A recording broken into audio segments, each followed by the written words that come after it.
같은 비행기, 같은 좌석인데 왜 나는 2배를 내야 할까요? 분명 같은 노선, 같은 시간, 같은 이코노미 좌석인데 옆자리 사람은 반값에 탔다고 하면 솔직히 억울합니다. 여행 준비할 때마다 이번엔 싸게 샀겠지 싶다가도 나중에 다시 검색해보면 더 저렴한 가격이 떠 있는 경우가 있습니다. 그 순간 기분이 확 꺾입니다. 내가 뭘 잘못한 걸까? 나는 왜 항상 비싸게 사는 걸까? 이런 생각이 들죠. 오늘 영상에서는 바로 그 이유를 아주 쉽게 풀고 누구나 그대로 따라하면 되는 항공권 싸게 사는 실전 방법을 여러 단계별도 알려드리겠습니다. 마지막 영상까지 보시면 가장 저렴하게 항공권을 싸게 구입하실 수 있는 최고의 핵심적인 팁을 얻어가실 수 있습니다. 끝까지 영상을 함께 하시길 추천드립니다. 같은 비행기, 같은 좌석인데도 예약 시점과 검색 방법에 따라 가격이 천차만별입니다. 심할 때는 정말로 50% 이상 차이가 납니다. 저는 오늘 항공권은 도대체 언제 사야 제일 싸요? 어디서 예매해야 진짜 최저로 구매할 수 있나요? 이 질문에 답해 드리려 합니다. 항공권에는 분명한 구조가 있고 그 구조를 이해한 사람만이 싸게 살 수 있습니다.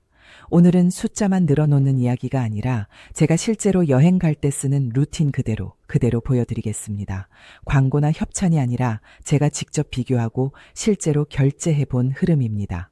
이 영상 한 편만 제대로 익히시면 앞으로 항공권 살 때 최소 30만 원, 상황에 따라 50만 원까지도 절약하는 경우가 생깁니다. 해외여행이든 가족여행이든 같은 비행기를 훨씬 합리적인 가격으로 타게 되는 겁니다. 시작하기 전에 좋아요와 구독을 눌러주시면 제가 직접 확인한 실전 팁을 더 빠르게 전해드릴 수 있습니다.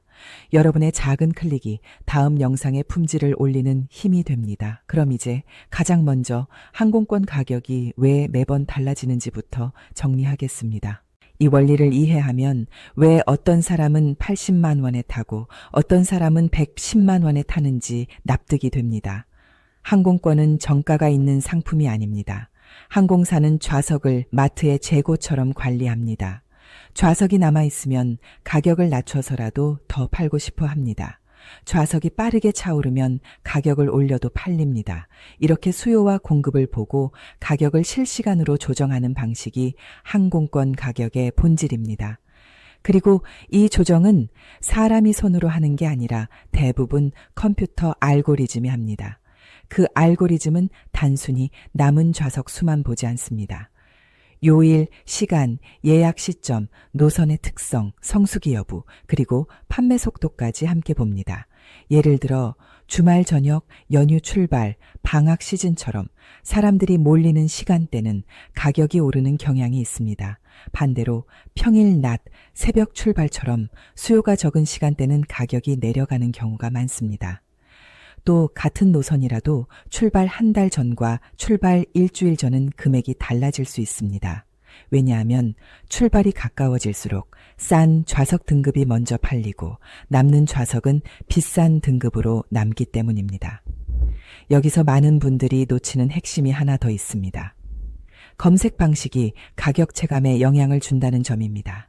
같은 항공권을 여러 번 반복해서 검색하면 내가 그 노선에 관심이 많다는 신호가 쌓이는 경우가 있습니다. 그 결과 보여지는 옵션이 달라지거나 같은 조건인데도 처음보다 높게 보이는 상황을 겪었다는 분들이 있습니다. 그래서 시크릿 모드로 검색하거나 다른 기기에서 검색하면 처음보다 낮은 가격이 보였다는 사례가 나옵니다. 정리하면 항공권 가격은 매일, 심지어 하루에도 여러 번 바뀝니다. 그 이유는 항공사가 실시간으로 수요를 분석하고 좌석을 얼마에 팔아야 최대로 팔리는지 계속 계산하기 때문입니다. 그러면 이제부터 본격적으로 싸게 사는 방법으로 들어가겠습니다. 제가 오늘 드릴 핵심은 8가지입니다. 구매 타이밍, 요일과 시간 선택, 검색 사이트 비교, 구글 플라이트 활용, 시크릿 모드와 쿠키 관리, 공동 구매와 땡 처리 활용, 출발 공항을 바꾸는 전략, 마일리지와 카드 혜택까지입니다. 그런데 이걸 한 번에 다 외우려고 하면 또 부담이 됩니다. 그래서 저는 여러분이 당장 다음 항공권부터 써먹을 수 있도록 가장 임팩트 큰 것부터 차근차근 풀겠습니다. 첫 번째, 가장 많은 돈이 갈리는 것 바로 구매 타이밍입니다. 항공권은 무조건 빨리 살수록 싸다, 이렇게 알고 계신 분들이 많습니다. 하지만 현실은 조금 다릅니다. 항공사는 좌석을 열 때 처음부터 최저가로 풀지 않는 경우가 많습니다. 출발 10개월 전, 8개월 전처럼 너무 이른 시기에는 수요가 얼마나 될지 확신이 없어서 가격을 높게 잡아두는 경우가 있습니다. 이 말은 너무 일찍 사면 오히려 비싼 표를 잡을 가능성이 있다는 뜻입니다. 반대로 너무 늦게 사면 어떨까요? 출발이 얼마 남지 않았을 때는 좌석이 대부분 팔린 상태입니다. 그때 남는 좌석은 급하게 예약하는 사람들, 비즈니스 목적의 이용객을 대상으로 한 상대적으로 비싼 운임 등급인 경우가 많습니다. 그래서 출발 직전에는 가격이 올라가는 경우가 흔합니다. 그럼 우리는 언제 사야 할까요? 항공권이 가장 합리적인 가격으로 내려오는 구간이 있습니다. 제가 실전에서 가장 자주 보는 골든타임은 출발 약 6주 전, 즉 한 달 반 전쯤입니다. 이 시점은 항공사 입장에서 판매 속도를 어느 정도 파악할 수 있는 구간입니다. 예상보다 예약률이 낮으면 가격을 조정해서 수요를 끌어올리려 합니다. 바로 이때 소비자가 유리해지는 경우가 많습니다. 국제선은 보통 출발 2개월에서 4개월 전 사이가 좋은 구간으로 잡히는 경우가 많고, 국내선은 1개월에서 2개월 전이 적당한 편입니다. 다만 연휴, 방학, 명절처럼 수요가 몰리는 시기에는 이 골든타임이 앞당겨질 수 있습니다. 이때는 좌석이 빠르게 차기 때문에 너무 느긋하면 원하는 시간대가 사라질 수 있습니다. 하지만 일반적인 여행이라면 출발 한 달 반 전쯤이 가격과 좌석 선택의 균형이 가장 좋은 구간이 되는 경우가 많습니다. 여기서 한 번 더 정리해 드리겠습니다. 너무 일찍 사면 항공사가 아직 수요를 확신하지 못해서 비싸게 잡아둔 경우가 있을 수 있습니다. 너무 늦게 사면 싼 등급이 먼저 소진되어 비싼 좌석만 남을 가능성이 높습니다. 그래서 출발 6주 전 전후를 여러분의 1차 기준점으로 잡아두시면 좋습니다. 이 기준점 하나만으로도 같은 비행기를 타면서 불필요하게 더 내는 상황을 크게 줄일 수 있습니다. 그런데 여기서 끝이 아닙니다. 타이밍만 맞췄는데도 비싼 경우가 있습니다. 그 이유는 요일과 시간, 이 두 가지가 가격을 크게 흔들기 때문입니다.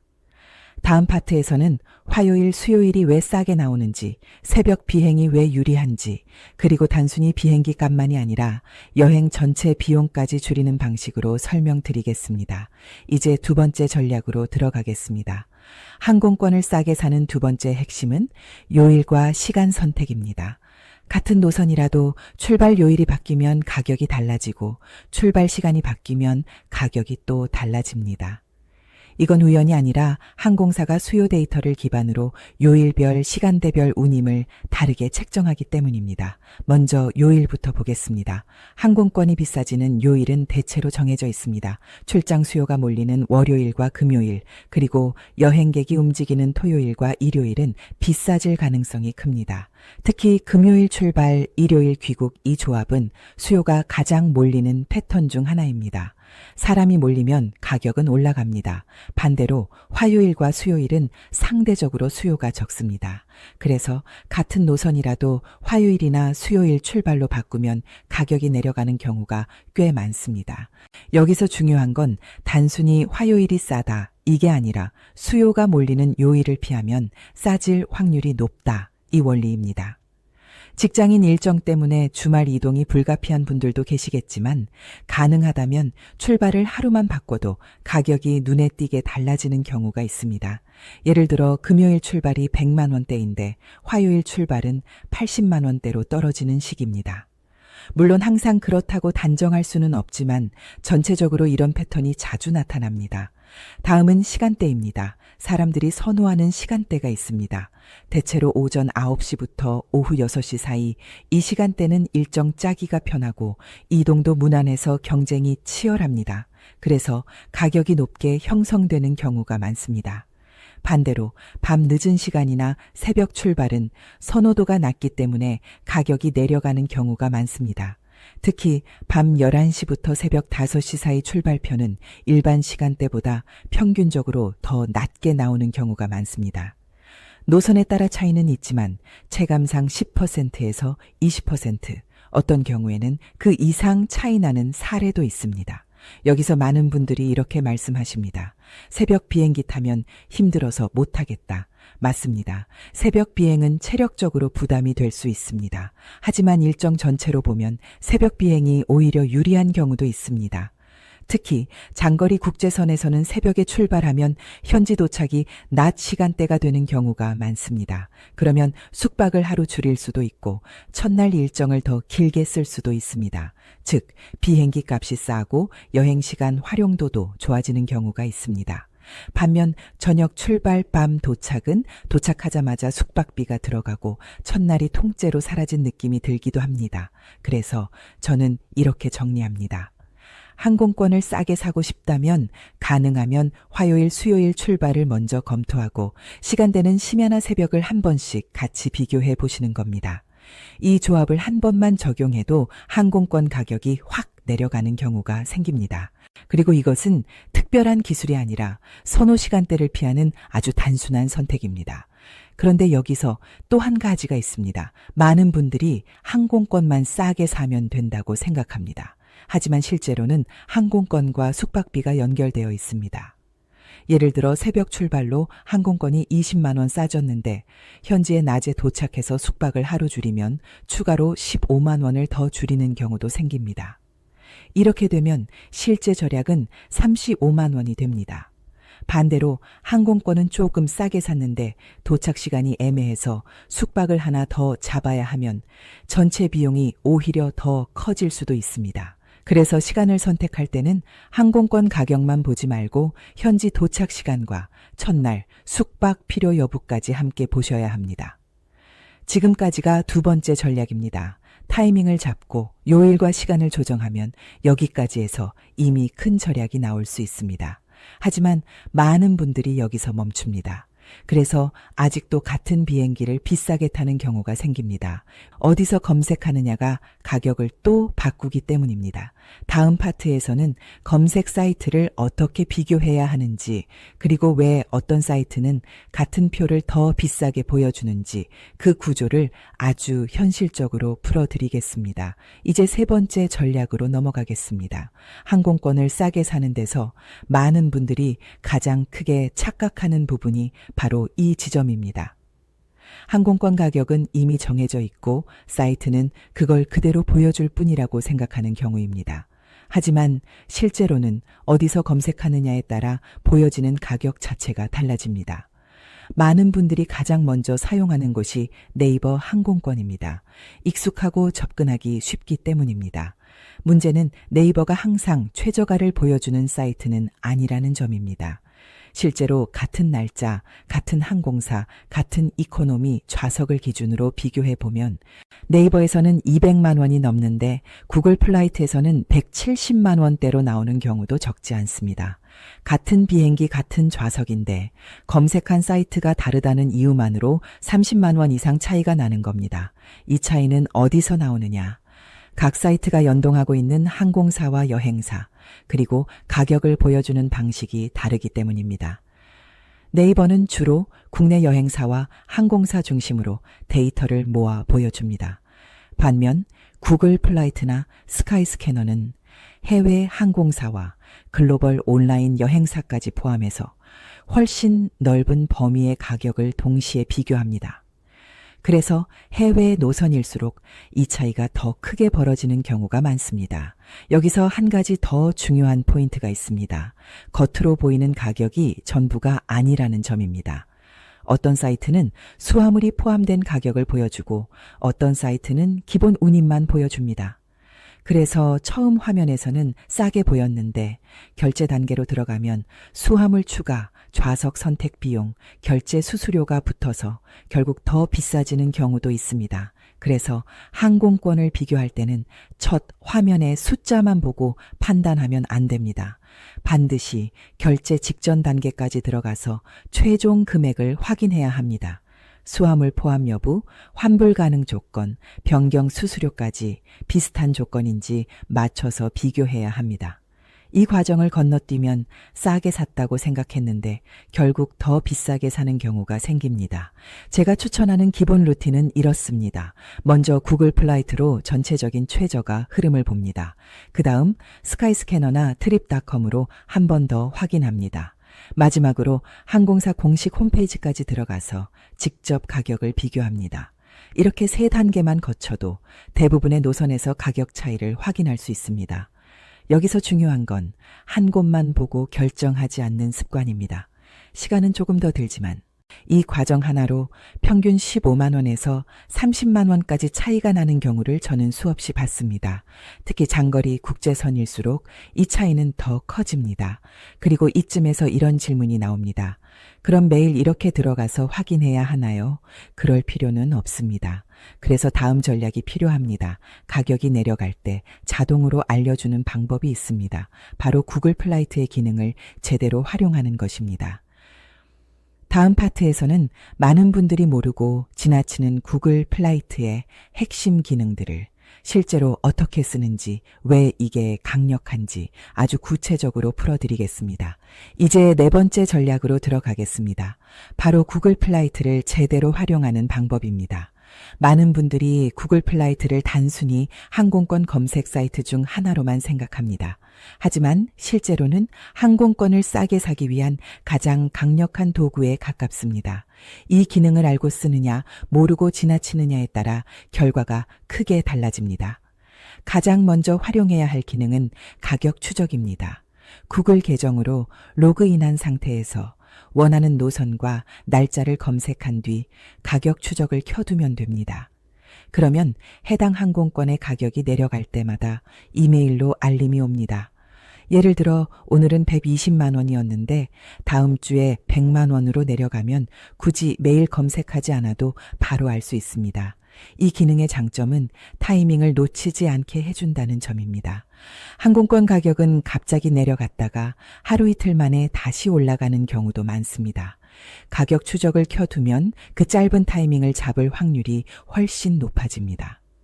특히 날짜를 어느 정도 유연하게 조정할 수 있는 분들에게는 이 기능 하나만으로도 큰 차이가 납니다. 두 번째로 꼭 봐야 할 기능은 날짜별 가격 보기입니다. 출발 날짜가 아직 확정되지 않았다면 이 기능이 정말 유용합니다. 달력 형태로 한 달치 가격이 표시되기 때문에 어느 날이 비싸고 어느 날이 싼지 한눈에 보입니다. 예를 들어 하루 차이인데도 가격이 30만 원 이상 차이 나는 경우를 쉽게 확인할 수 있습니다. 이걸 모르고 날짜를 고정해버리면 괜히 비싼 날을 선택하게 됩니다. 세 번째는 가격 그래프입니다. 이 기능은 시간 흐름에 따라 해당 노선의 가격이 어떻게 움직였는지를 보여줍니다. 성수기에는 그래프가 급격히 올라가고 비수기에는 완만하게 내려가는 흐름이 보입니다. 이 그래프를 보면 지금 가격이 비싼 편인지 아니면 비교적 합리적인 수준인지 감이 잡힙니다. 여기서 중요한 건 최저가만 보는 게 아니라 흐름을 보는 습관입니다. 지금 가격이 조금 비싸 보여도 그래프상으로 계속 올라가는 구간이라면 지금이 오히려 나은 선택일 수도 있습니다. 반대로 지금이 싸 보이는데 과거 그래프를 보면 더 내려간 적이 많다면 조금 더 기다려 볼 수도 있습니다. 구글 플라이트의 강점은 가격을 예측해 준다는 데 있지 않습니다. 가격이 어떻게 움직여 왔는지를 보여준다는 데 있습니다. 이 정보만 있어도 항공권을 살 때 불안이 크게 줄어듭니다. 지금 사야 할지, 조금 더 기다려야 할지 판단 기준이 생기기 때문입니다. 정리하면 구글 플라이트에서는 세 가지만 기억하시면 됩니다. 가격 추적을 켜두는 것, 달력으로 날짜별 가격을 비교하는 것, 그래프로 전체 흐름을 확인하는 것입니다. 이 세 가지만 제대로 써도 항공권 예산을 평균 20% 이상 줄이는 경우를 어렵지 않게 봅니다. 그런데 여기서 끝이 아닙니다. 같은 구글 플라이트에서도 검색 환경에 따라 가격 체감이 달라지는 경우가 있습니다. 바로 검색 기록과 쿠키 때문입니다. 다음 파트에서는 시크릿 모드와 쿠키 관리가 왜 중요한지, 그리고 어떻게 써야 하는지 아주 현실적으로 설명드리겠습니다. 이제 5번째 전략으로 들어가겠습니다. 이 부분은 의외로 많은 분들이 반신반의하지만 실제로 체감 차이를 경험한 분들이 꽤 많은 방법입니다. 바로 시크릿 모드와 쿠키 관리입니다. 항공권 사이트와 여행사 사이트는 사용자의 검색 기록을 자동으로 저장합니다. 어떤 노선을 몇 번이나 검색했는지, 어떤 날짜를 반복해서 봤는지, 어느 항공편에 오래 머물렀는지 같은 정보들이 남습니다. 이 데이터는 사용자가 해당 항공권에 관심이 많다고 판단하는 근거가 됩니다. 시스템 입장에서는 이렇게 해석할 수 있습니다. 이 노선에 관심이 많고 곧 구매할 가능성이 높은 고객이다. 이런 경우 보여주는 가격이 조금 달라질 수 있습니다.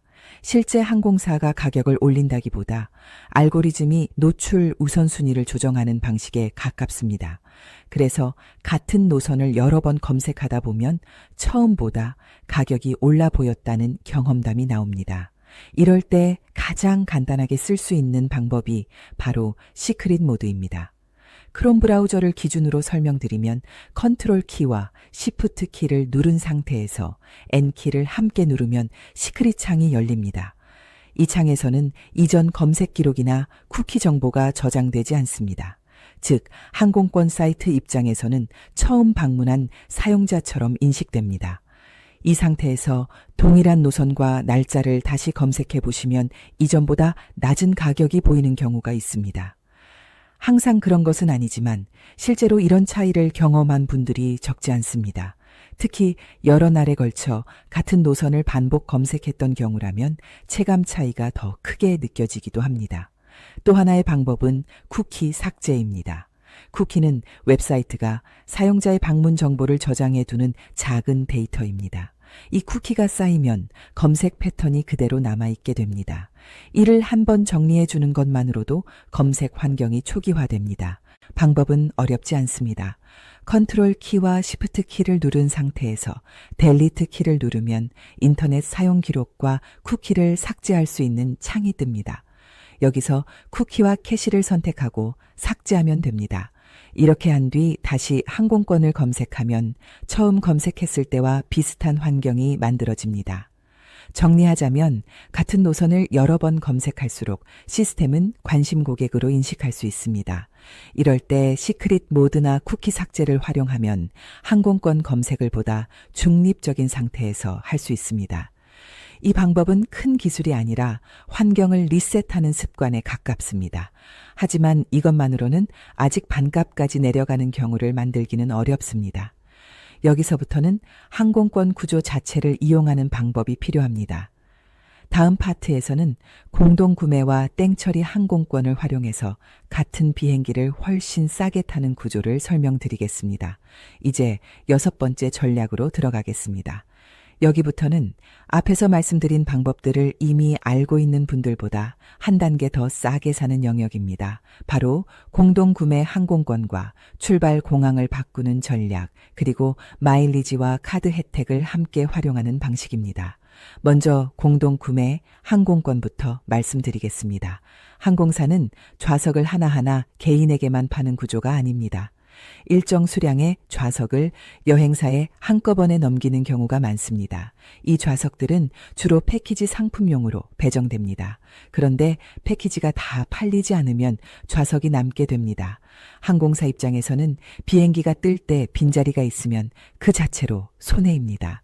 그래서 남은 좌석을 싸게 넘겨서라도 채우려고 합니다. 이렇게 나온 좌석이 바로 공동구매나 땡처리 항공권으로 풀립니다. 이 구조 때문에 항공사 공식 홈페이지보다 훨씬 저렴한 가격이 가능한 겁니다. 같은 날짜, 같은 항공편, 같은 좌석인데도 가격이 30%에서 많게는 40%까지 차이 나는 사례도 있습니다. 이런 항공권은 모두투어, 하나투어, 인터파크, 땡처리 전문 사이트 등에서 자주 확인할 수 있습니다. 특히 출발일이 가까워질수록 가격이 더 내려가는 경우도 많습니다. 일정이 비교적 자유로운 분들이라면 이 방법은 가장 강력한 절약 수단이 됩니다. 물론 단점도 있습니다. 출발 날짜와 시간이 거의 고정되어 있고 변경이나 환불이 까다로운 경우가 많습니다. 그래서 일정이 절대적으로 맞아야 하는 분들에게는 부담이 될 수 있습니다. 하지만 날짜가 맞는다면 이보다 가성비 좋은 선택은 찾기 어렵습니다. 다음은 출발 공항을 바꾸는 전략입니다. 대부분의 분들은 해외여행은 당연히 인천에서 출발해야 한다고 생각합니다. 하지만 실제로는 출발 공항만 바꿔도 가격이 크게 달라지는 경우가 많습니다. 항공권 가격은 노선별 경쟁 상황에 따라 결정되기 때문입니다. 인천 출발 노선은 수요가 많고 경쟁이 치열합니다. 그래서 기본 운임이 높게 형성되는 경우가 많습니다. 반면 부산, 대구, 일본의 후쿠오카나 오사카 같은 곳은 출발 수요가 상대적으로 적어 가격이 더 낮게 형성되는 경우가 있습니다. 예를 들어 인천 출발 유럽 노선이 120만 원일 때 후쿠오카 출발 같은 노선은 90만 원대로 나오는 사례도 있습니다. 이럴 경우 국내 저가 항공으로 후쿠오카까지 이동한 뒤 장거리 노선을 타면 전체 비용이 더 줄어드는 구조가 됩니다. 국내 이동에 10만 원이 들더라도 총액은 20만 원 이상 절약되는 경우가 생깁니다. 이 방법은 특히 장거리 여행일수록 효과가 큽니다. 단 환승 시간은 반드시 넉넉하게 잡아야 합니다. 앞 구간이 지연되면 뒤 항공편을 놓칠 수 있기 때문입니다. 시간 여유가 있는 분들에게 적합한 전략입니다. 마지막으로 마일리지와 카드 혜택입니다. 이 부분은 단기간 절약보다는 여행을 할수록 누적 효과가 커지는 방식입니다. 항공사 제휴 카드를 이용하면 같은 금액을 써도 더 많은 마일리지가 쌓입니다. 이 마일리지는 항공권 구매나 좌석 업그레이드에 사용할 수 있습니다. 또 일부 제휴 카드에는 동반자 항공권 할인이나 무료 제공 혜택이 있습니다. 부부 여행이나 가족 여행이 잦은 분들에게는 이 혜택만으로도 큰 차이가 납니다. 여기에 해외 결제 수수료 면제, 공항 라운지 이용, 여행자 보험 자동 가입 같은 부가 혜택까지 더해지면 항공권 가격 이상의 가치가 생깁니다. 제가 가장 추천하는 방식은 이 조합입니다. 구글 플라이트로 최저가 흐름을 먼저 확인하고 조건이 맞으면 공동 구매 항공권을 확인하고 결제는 제휴 카드로 진행하는 방식입니다. 검색으로 한 번 줄이고 구매 구조로 한 번 줄이고 결제 혜택으로 한 번 더 줄이는 겁니다. 정리해 보겠습니다. 항공권은 언제 사느냐, 어느 요일과 시간에 타느냐, 어디서 검색하느냐, 어떤 구조로 구매하느냐, 어떤 카드로 결제하느냐에 따라 완전히 다른 가격이 됩니다. 이건 운의 문제가 아니라 정보의 차이입니다. 오늘 말씀드린 내용만 기준으로 삼아도 앞으로 항공권을 살 때 괜히 비싸게 샀다는 후회는 크게 줄어들 겁니다. 같은 비행기를 타면서 남들보다 더 합리적인 선택을 하게 될 겁니다. 여행은 설레는 시간이 되어야지 항공권 가격 때문에 스트레스를 받는 시간이 되어서는 안 됩니다. 이제부터는 정보를 알고 선택하는 쪽이 되시면 됩니다.